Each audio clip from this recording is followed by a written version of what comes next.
हाँ तो नमस्ते नमस्ते आ गल बानी हम हंसते हंसते हो के दोगलाईपुर के रास्ते।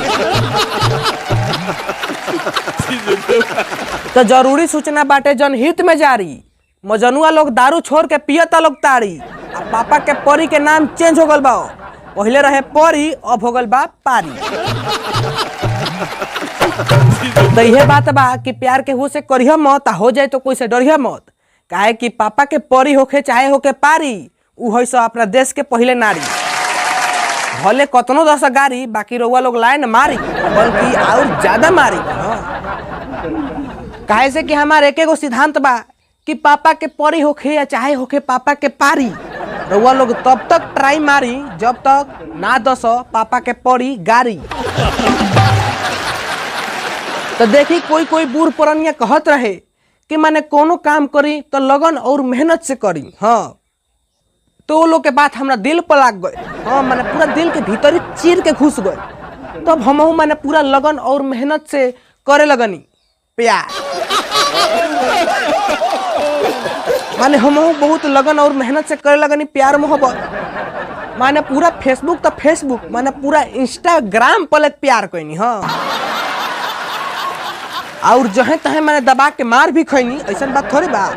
लेकिन मार खैनी तो एक हम तनको सा अफसोस नहीं के। काहे से कि बूढ़ पुरानिया लोग कहत रहे कि माने कोनो काम करी तो लगन और मेहनत से करी। हाँ तो एक बार के बात हो कि माने हमार तो दिल एगो इंस्टाग्राम के लड़की पर लाग गए। हाँ माने इंस्टाग्राम पर प्यार हो गल हमरा।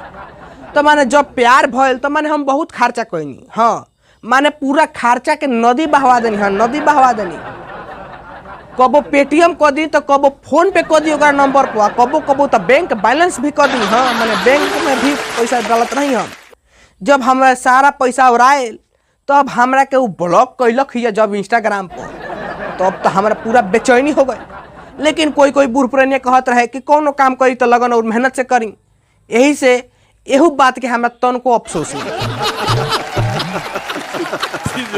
तो इंस्टाग्राम पर प्यार कैला के बाद हमरा एगो सीखो मिलल। ऐसा बात थोड़े बा कि खाली माने धोखे मिलल, सीखो मिलल। आ सीख का मिलल तनी पर गौर खाई कि प्यार में पैसा उड़ावेला जमाना, कि प्यार में पैसा उड़ावेला जमाना। आ पैसा उड़ाइला के बाद पता चलेला कि लड़की के दिल ना हटे उ अलुई के कारखाना।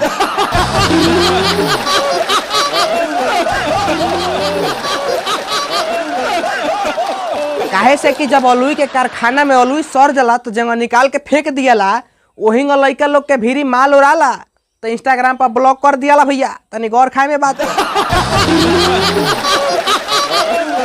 तो यह बात बा कि हम फुलुम जैसा प्यार कईनी, भले आज पैसा नहीं खाए के खैनी, लेकिन जहिया रहे पैसा तो या हम खूब उड़ैनी।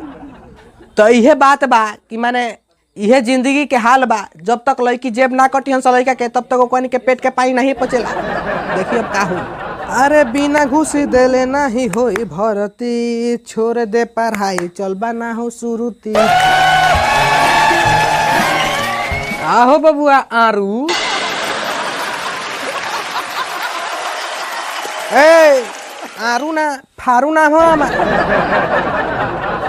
हाँ हाँ उहे तनी खैनिया में से दिया हमरो के जोरे सार दो गला। तो रतनो भर औकात नहीं के कि 2 रुपया के खैनी के पूरे किन के खा पाओ। माने के परिसार प्यार में तो साफ भीख मांगा बन गल बारी। ये सब पुरानका बूढ़ पुरानिया और पापा के परी लोग के देन हो कि हमारी स्थिति इतना दयनीय बा। देख बबुआ बेटिलियन, देख बबुआ आरू, भले फारू, भले हमार नाम बटेलियन बा, लेकिन एकर मतलब बिना भइल कि हमार नाम के हमेशा मजाक बना के बेटिलियन बेटिलियन कहत रहबे। अरे छोड़ ना, तोर नाम कुछो होखे बाकी होइस तो सार दोगले। देख ये सब प्यार मोहब्बत चाइनीज चीज है। चाइनीज कैसे हो, कैसे कैसे पूछा तारो? तो जाना तारा कि ना कि चली तो चांद तो करना चली तो शाम तो। आई सब गुण चाइनीजे चीज में पावल जाला। यही पर हमार सहराना दिल कुछ कहता तो तनी गौर खइहे पर कि मत करियो इश्क में चांद तुरे के वादा इहे कहियो तूर दही। कि मत करियो इश्क में चांद तुरे के वादा इहे कहियो तूर दही। आ सारा पैसा उड़ाइल जहाँ तो या हरौती बांस ध के तारा जगह पर हुर दही।